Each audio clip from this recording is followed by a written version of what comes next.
Kita kalau ada potensi bahaya itu segera dilakukan kampanye.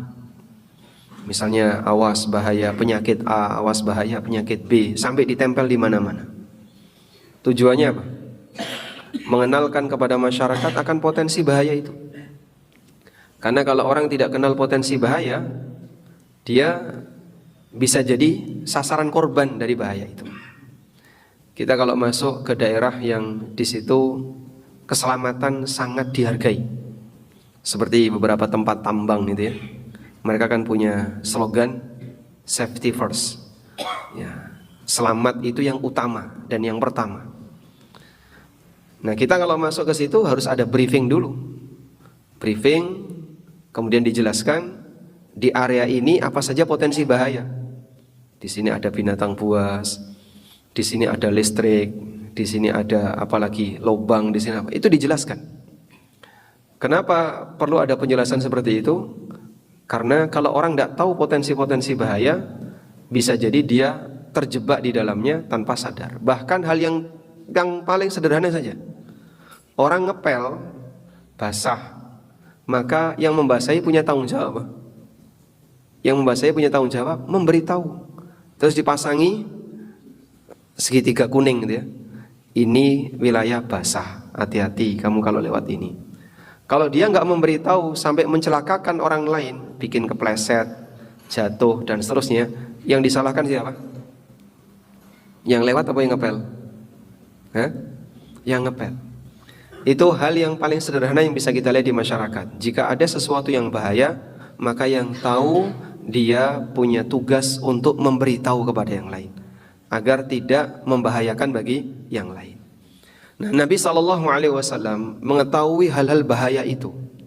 Apa saja yang bisa menyebabkan orang masuk neraka, apa saja yang menyebabkan orang terancam dengan hukuman. Maka oleh Rasulullah SAW, beliau ngasih tahu kepada umatnya, di bagian ini bahaya, bagian ini bahaya, bagian ini bahaya. Baik. Dan bahaya-bahaya itu, itulah perbuatan dosa. Selanjutnya, perbuatan dosa dilihat dari konsekuensinya terbagi menjadi tiga. Pertama, ada perbuatan dosa yang jika pelakunya tidak bertaubat, maka selamanya tidak akan diampuni oleh Allah. Artinya Allah akan berikan kepadanya hukuman yang sifatnya abadi. Dosa apa itu, Pak? Kekufuran dan kesyirikan. Sebagaimana yang Allah firmankan dalam Al-Quran, innahu may yusyrik billah faqad harramallahu alaihil jannah wa ma'wahun nar. Orang yang berbuat syirik kepada Allah, Allah haramkan dia masuk surga. Kalimat Allah haramkan dia masuk surga artinya selamanya tidak akan Allah izinkan orang ini untuk masuk ke dalam surga. Wa ma'wahun nar, dan tempatnya di neraka. Wa ma lidzalimina min ansar, dan orang zalim maksudnya adalah orang musyrik, tidak akan pernah diberi pertolongan. Enggak ada penolongnya. Dan di ayat yang lain Allah Subhanahu wa taala mengatakan, innallaha la yaghfiru ayyushraka bih. Allah tidak akan mengampuni ketika disekutukan. Karena dia tidak ridha ketika hak tunggalnya diberikan kepada makhluk. Itulah perbuatan kesyirikan. Baik. Ada seorang nabi yang ketika di yaumil qiyamah beliau ingin menyelamatkan orang musyrik keluarga dekatnya, tapi ditolak oleh Allah. Siapa beliau? Nabi Ibrahim alaihissalam. Dalam hadis riwayat Bukhari, Rasulullah SAW bersabda, yalqa Ibrahimu abahu azara yaumal qiyamah. Besok Ibrahim itu akan ketemu bapaknya yang bernama Azar di hari kiamat. Lalu Ibrahim mengatakan kepada bapaknya, alam aqul lak alla ta'sini. Wahai bapak, bukankah aku sudah pernah pesan sama bapak, janganlah bapak menyimpang dari ajaranku. Lalu kata bapaknya, al-an la a'sika. Sekarang aku tidak akan menyimpang dari ajaranmu. Lalu Ibrahim berdoa kepada Allah, Allahumma laqad wa'adtani alla tukhzini yawma yub'atsun. Ya Allah, bukankah engkau telah menjanjikan kepadaku bahwa engkau tidak akan membuat aku sedih di waktu ketika semua manusia dibangkitkan. Maksudnya di yaumil qiyamah. Wa ayyul khizyi akhza min abil ab'ad. Dan kesedihan apalagi yang lebih membuatku sedih ketika aku dijauhkan dari bapakku. Lalu Allah Subhanahu wa taala mengatakan, "Inni haramtul jannata 'alal kafirin." Aku haramkan surga untuk dimasuki orang kafir. Itu sudah jadi aturan baku yang tidak bisa ditawar. Sehingga nggak ada kompromi, Pak.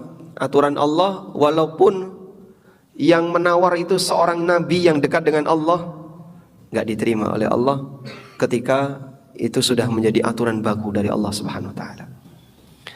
Kalau hukum manusia kan mungkin masih bisa jebol ya. Tapi kalau sudah jadi aturan Allah, walaupun seorang nabi, nggak berlaku. Maka tidak ada kompromi untuk praktek kesyirikan, sehingga pelaku kesyirikan divonis oleh Allah abadi di neraka yaumul qiyamah karena Allah haramkan mereka untuk masuk surga. Walhamdulillah, kita bersyukur kepada Allah, kita berada dalam lingkungan orang yang perhatian dengan tauhid. Yang seperti ini bagi sebagian kelompok orang itu nggak seneng, Pak. Jadi kalau ada kata-kata tauhid, kata-kata syirik, itu rasanya alergi untuk didengerin. Tapi bagi muslim ahlussunnah yang dia menghargai nilai dari tauhid, akan selalu menjaga kalimat tauhid ini dan selalu didengung-dengungkan, diangkat tinggi-tinggi agar orang semuanya perhatian. Baik. Yang kedua, dosa besar. Dosa besar. Yang ketiga, dosa kecil. Nah, dua jenis dosa ini, dosa besar dan dosa kecil, ini dosa di bawah syirik. Di mana dosa ini ada peluang untuk diampuni oleh Allah. Tentang penyebutan dosa besar dan dosa kecil, ini Allah sebutkan di surat Al-Kahfi. Allah Subhanahu wa taala bercerita tentang manusia yang ketika di yaumil qiyamah mendapatkan Alkitab.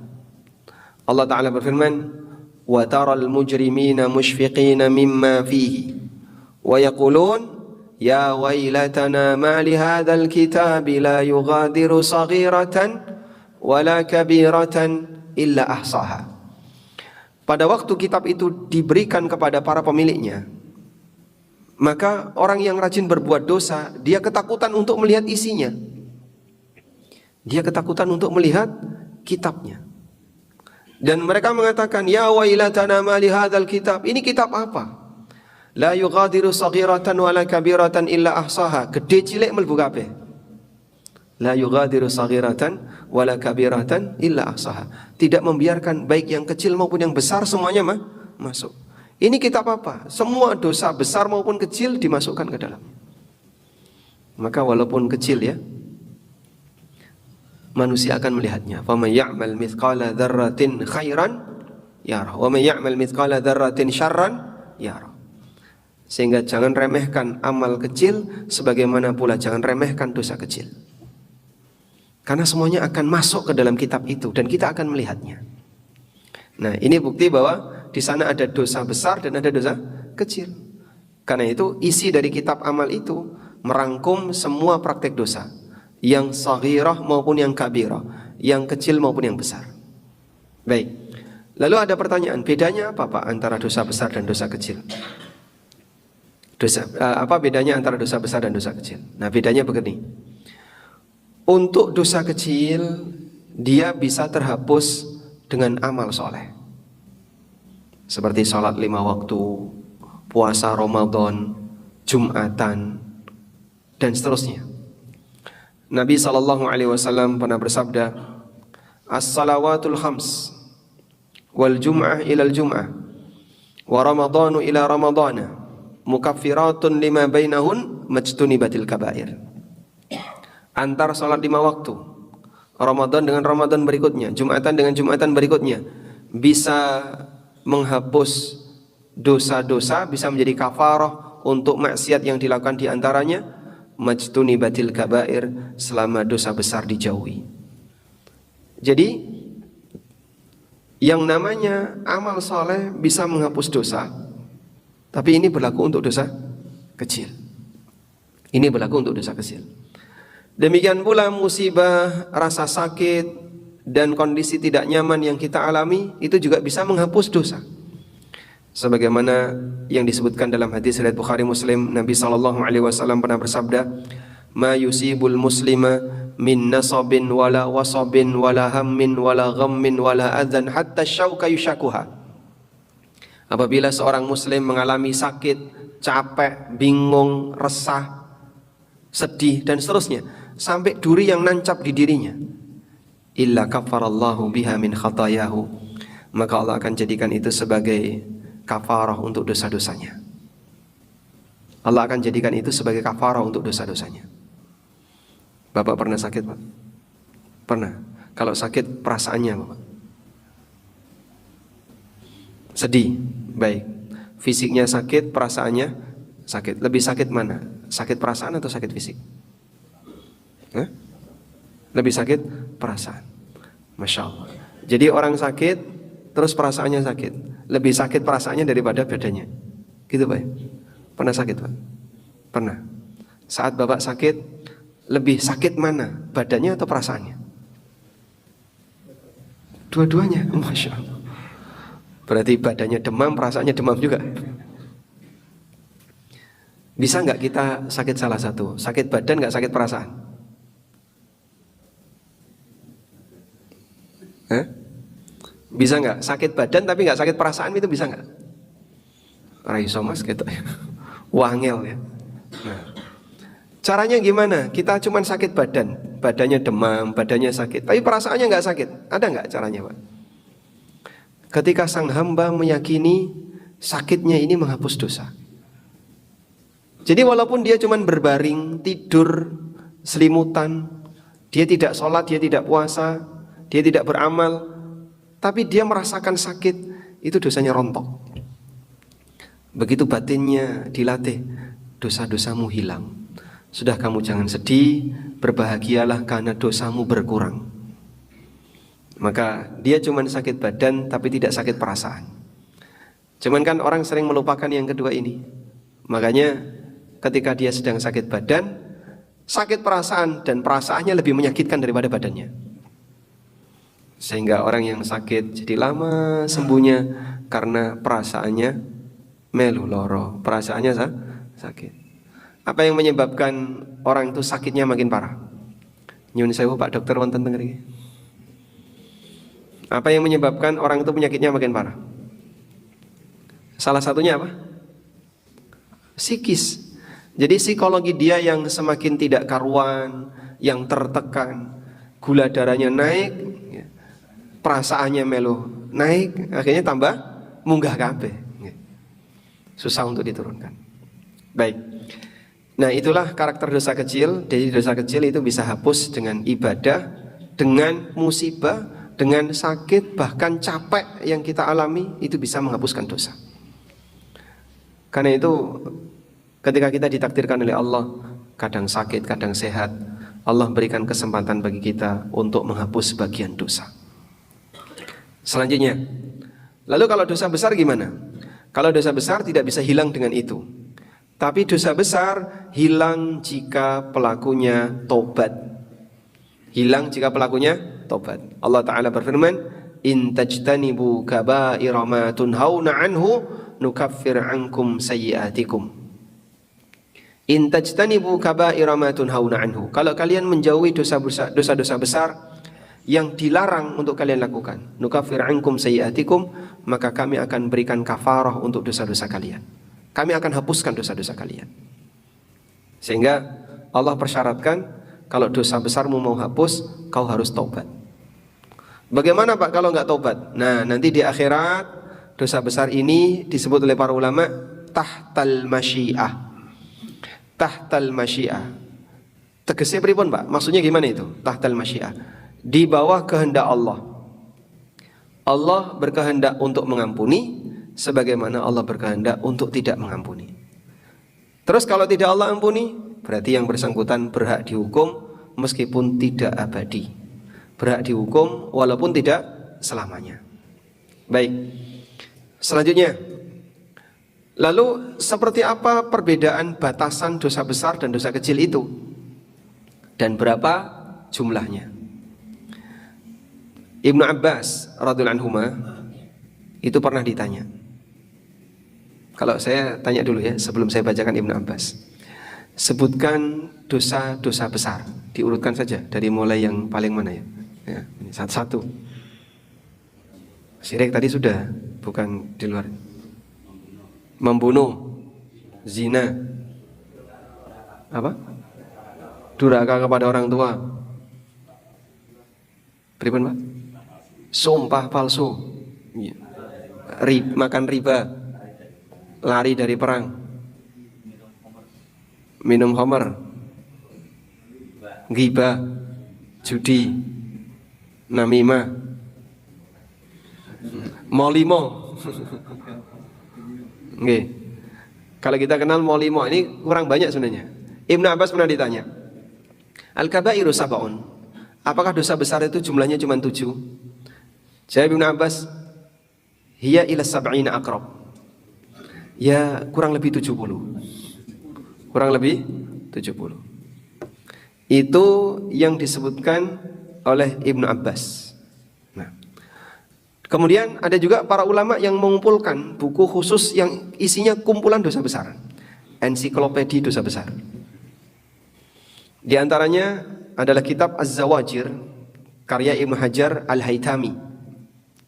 Dalam kitab Az-Zawajir di situ disebutkan lebih dari 460 dosa besar. 460, Pak? Iya, lebih dari 460. Lah terus yang kita tahu suruh ngitung tadi nggak sampai 10 loh ya. Ini 460 itu kayak apa itu? Dan demikian pula yang disebutkan oleh Az-Zahabi dalam kitabnya Al-Kabair. Jumlahnya lebih dari 100. Nah, kalau demikian banyak jumlahnya, tapi kita nggak tahu. Ibarat ada banyak potensi bahaya, tapi kita tidak menyadarinya. Bisa jadi kita melakukannya tanpa sadar. Mulai dari dosa batin dulu. Dosa batin banyak. Dosa lisan, dosa amal perbuatan, dosa indera yang tidak terhingga. Bukan tidak terhingga, yang jumlahnya banyak. Jadi kalau jumlahnya banyak seperti ini tapi kita nggak sadar, bisa jadi kita terjerumus ke dalamnya dan itu membahayakan. Baik. Nah, berikutnya yang 7 ini kita mau sebutkan karena tadi ya disebutkan dalam sebuah hadis, dalam hadis riwayat Bukhari Muslim dari Abu Hurairah radhiyallahu anhu. Sekarang kita bacakan. An Abi Hurairah radhiyallahu anhu عن النبي صلى الله عليه وسلم أنه قال. Nabi sallallahu alaihi wasallam bersabda.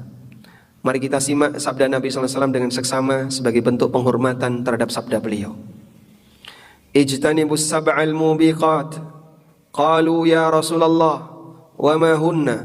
Qala asyirku billah was-sihru wa qatlun nafsi allati harramallahu illa bil haqq wa aklur riba wa aklu malil yatim wa tawalli yawmaz zahfi wa qadhful muhsanatil mu'minatil ghafilat.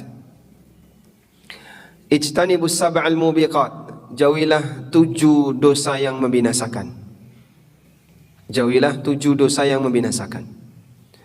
Qalu ya Rasulullah wa ma hunna? Para sahabat bertanya, apa saja itu ya Rasulullah?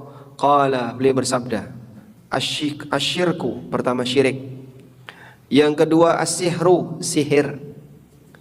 Yang ketiga, qatlun nafsil lati harramallahu illa bil haqq, membunuh jiwa yang Allah haramkan kecuali dengan alasan yang benar. Yang keempat, wa aklur riba, makan riba. Yang kelima, wa aklu malil yatim, makan harta anak yatim. Yang keenam, wa tawalli yaumaz zahfi, berpaling dari perang ketika sudah bertemu dengan musuh.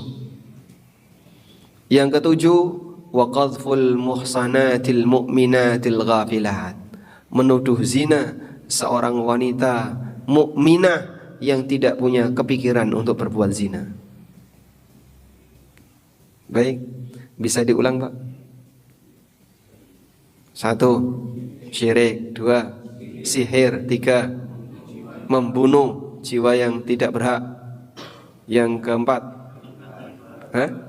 makan riba. Yang keenam. Yang kelima, makan harta anak yatim.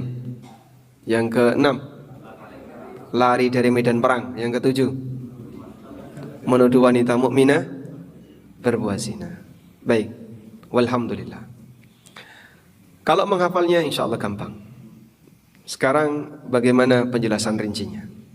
Untuk perbuatan syirik barangkali kita tidak bedah di sini, dan insya Allah mungkin Bapak Ibu sudah pernah mendengar kajian tentang masalah kesyirikan. Kalau bisa ya, saya mungkin pesankan kepada Bapak Ibu, ada satu buku isinya ensiklopedia syirik. Buku ensiklopedia syirik ini kumpulan praktek-praktek kesyirikan. Yang pertama buku Kitabut Tauhid, judulnya Kitabut Tauhid, tapi isinya kumpulan syirik. Jadi penulis menyebutkan syirik satu, misalnya menyembelih untuk selain Allah, kemudian bersumpah dengan menyebut nama selain Allah dan seterusnya. Itu cukup banyak sekali kumpulan itu. Judulnya Kitabut Tauhid, dan buku itu sudah diterjemahkan dan sudah ada banyak penjelasan. Sangat bagus bagi keluarga muslim yang peduli akan bahaya syirik untuk membaca buku seperti ini. Kemudian dalam buku itu juga ada pembahasan tentang masalah sihir, karena termasuk di antara praktek syirik itu sihir. Orang kalau sudah melakukan praktek sihir, dia akan melakukan penyembahan kepada jin, atau melakukan praktek kekufuran sehingga dibantu oleh jin. Ada seorang wanita yang ditinggal oleh suaminya. Lalu wanita ini datang ke Madinah untuk mencari Nabi SAW. Tapi Rasulullah SAW sudah meninggal, sehingga hanya ditemui oleh Aisyah istrinya, dan beliau sangat sedih sekali tidak bisa ketemu Rasulullah SAW. Akhirnya wanita ini nangis dan menampakkan kesedihan yang berat. Terus ditanya, kamu punya masalah apa? Nah, kemudian dia cerita, saya punya masalah, suami saya minggat. Dalam kondisi ketika saya sedih kehilangan suami yang minggat, saya berusaha mencari tapi nggak nemu-nemu. Akhirnya dia pun konsultasi sama orang. Kira-kira di mana saya bisa nyari tahu tentang posisi suami saya? Diarahkan, coba kamu tanya kepada dukun ini. Akhirnya diarahkan ke seorang dukun.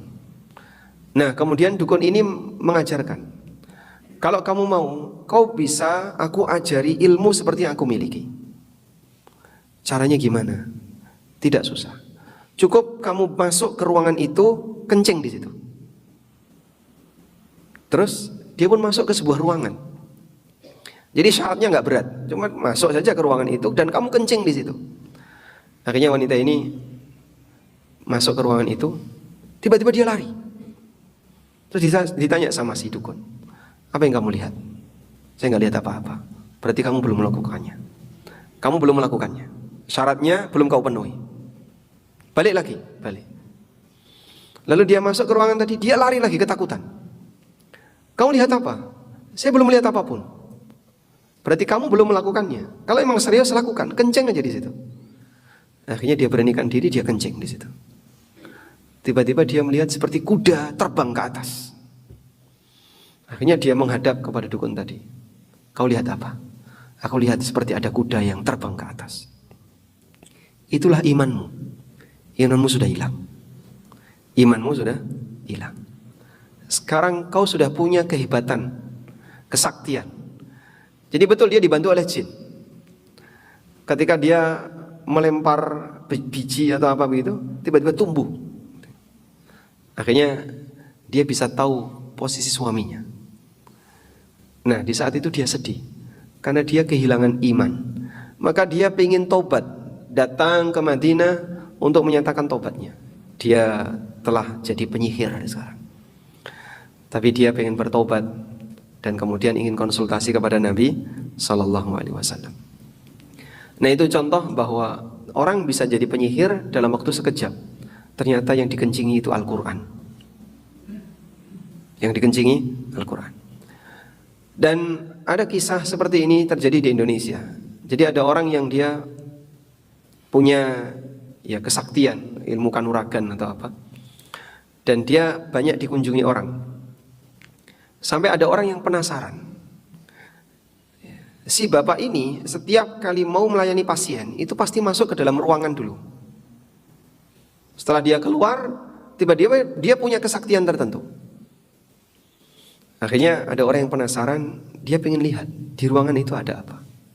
Jadi itu sebuah kamar yang penuh dengan suasana klinik ya, dan itu dirahasiakan.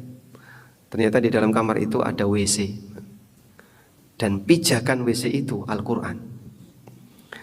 Makanya praktek sihir itu rata-rata didahului dengan apa?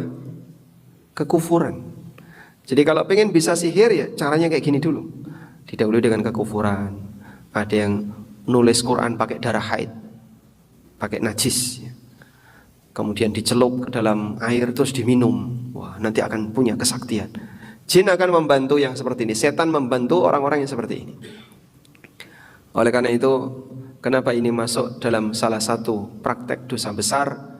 Karena orang kalau melakukan praktek sihir, Allah katakan dalam Al-Quran, wa ma kafara Sulaiman walakinna syayatin kafaru yu'allimuna an-nasa as-sihra.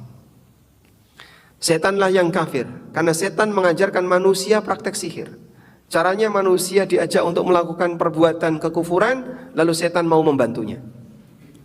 Di saat itulah si orang ini akan punya kesaktian, tapi aslinya kesaktian itu berasal dari setan. Nah, walhamdulillah manusia yang pengen hidup normal tidak akan mau belajar sihir. Nah, coba ini adik-adik kelas berapa sih? Kelas 2 SMP. Nah, coba saya tanya ya, pengen jalan normal atau pengen terbang? Hah? Kalau misalnya dikasih kemampuan terbang itu seneng nggak? Terbang, bisa ngilang, seneng nggak? Ada nggak yang pengen punya kemampuan bisa terbang? Ada? Atau kayak Spiderman itu, keluar apa? Keluar jaring laba-laba dari tangan, bisa lompat kanan, lompat kiri. Pengen? Nggak pengen? Yang benar. Sehingga kadang ada sebagian orang, dia pengen punya hal yang di luar kemampuan normal manusia. Pengen punya ilmu kanuragan, pengen kebal, pengen bisa ngilang, pengen bisa tembus pandang, pengen bisa tembus tembok, dan seterusnya. Ini orang punya keinginan tapi gak normal. Terus apa manfaatnya? Ya kalau saya bisa kayak gini kan, hebat saya. Apa manfaatnya? Untuk melindungi diri, kata siapa? Nyatanya juga kadang dipakai untuk bertindak jahat. Dan sekarang nggak perlu melindungi diri seperti itu. Alhamdulillah kita berada di lingkungan yang aman. Nah, ketika orang pingin seperti itu, rata-rata arahnya kemana Pak? Belajar sihir. Sehingga dia bisa kebal, dia bisa ngilang, dia bisa punya kecepatan tinggi, dan seterusnya. Itu semuanya karena dia belajar sihir. Sudahlah, nggak usah pengen seperti itu. Percuma saja, buat apa ilmu-ilmu seperti itu? Lupakan saja, buang jauh-jauh ilmu seperti itu. Dan yang penting adalah jalankan kamu sebagai hamba Allah yang punya kewajiban beribadah kepadanya, ya. Sementara hidup kita pasrahkan kepada Allah. Baik. Selanjutnya, wa qatlun nafsil lati harramallah illa bil haqq, membunuh jiwa yang Allah haramkan kecuali dengan alasan yang benar. Ada enggak membunuh jiwa dengan alasan yang benar?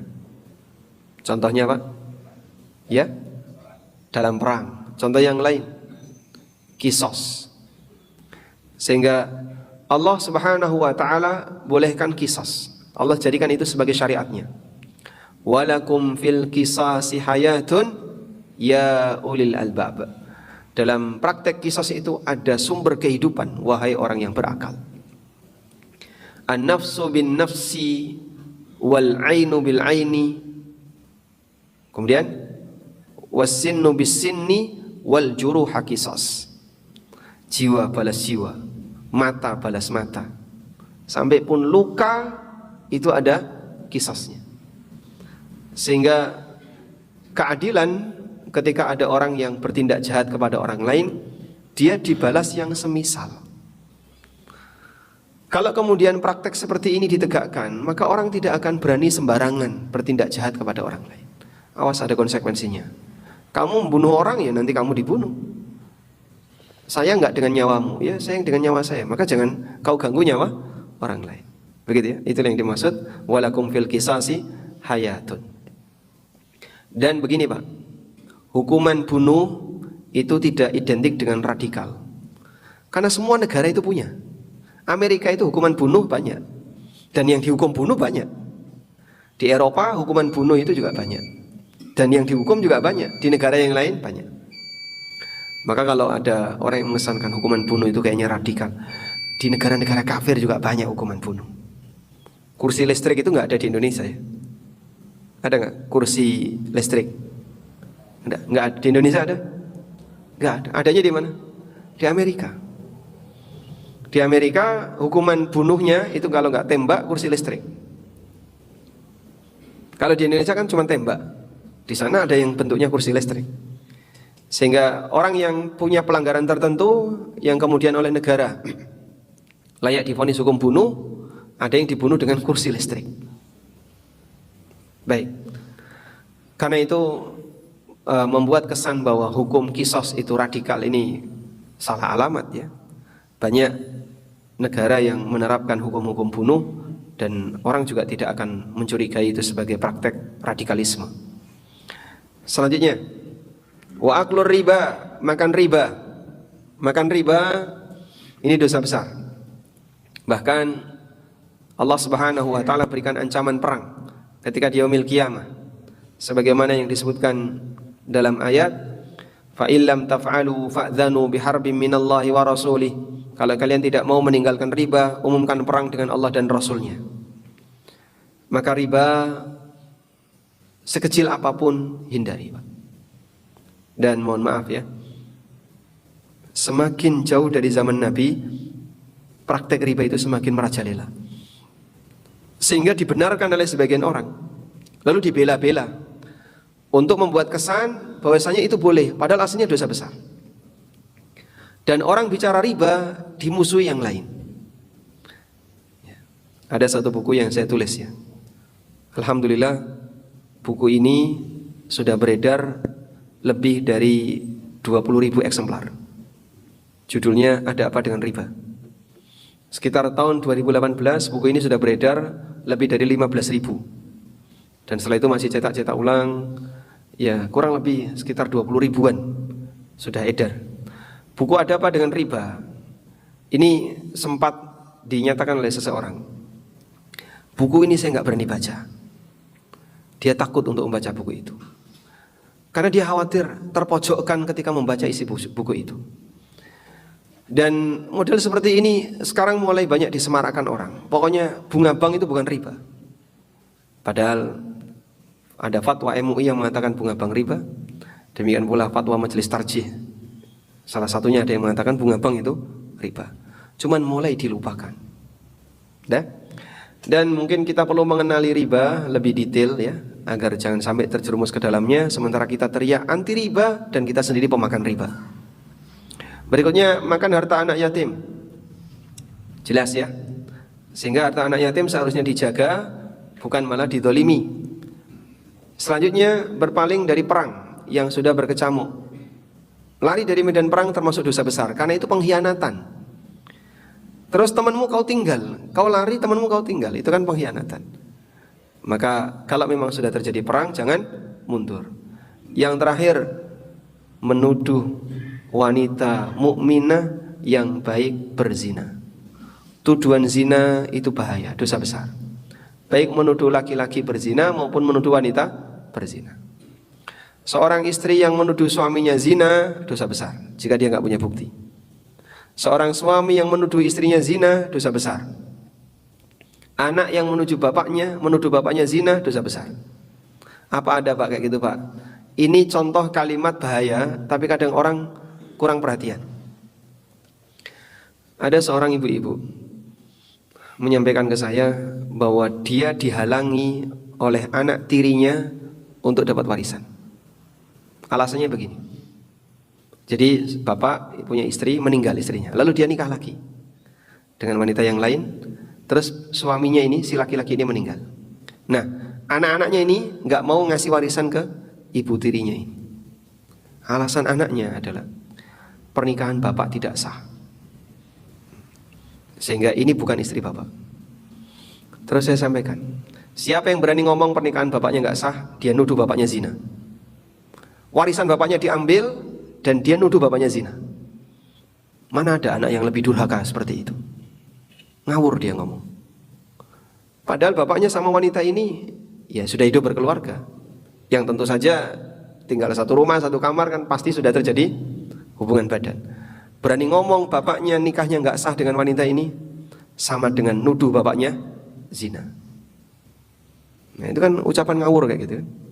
Keluar dari seorang anak, ya maksud dia untuk menghalangi ibu tirinya biar nggak dapat warisan, tapi berkonsekuensi besar karena menuduh ayahnya berzina. Wallahu a'lam. Demikian, semoga bermanfaat. Wassallallahu ala nabiyyina Muhammadin wa ala alihi wa sahbihi wa. Jadi Pak, tadi ada pesan pribadi. Oh nggih. Beliau memberi kesempatan bagi yang lain, barangkali ada yang mau pulang atau gimana? Tanya, silakan. Tidak ada? Alhamdulillah. Baik, kita cukupkan sampai di sini jika tidak ada. Semoga Allah Subhanahu wa taala melindungi kita semuanya dari bahaya-bahaya dosa besar, dan semoga Allah berikan kita kekuatan untuk menjadi mukmin yang baik, mukmin yang selalu menjaga aturan Allah Subhanahu wa taala sehingga kita bisa meninggal dalam keadaan husnul khatimah. Allahumma anfa'na bima 'allamtana wa 'allimna ma yanfa'una warzuqna ilma.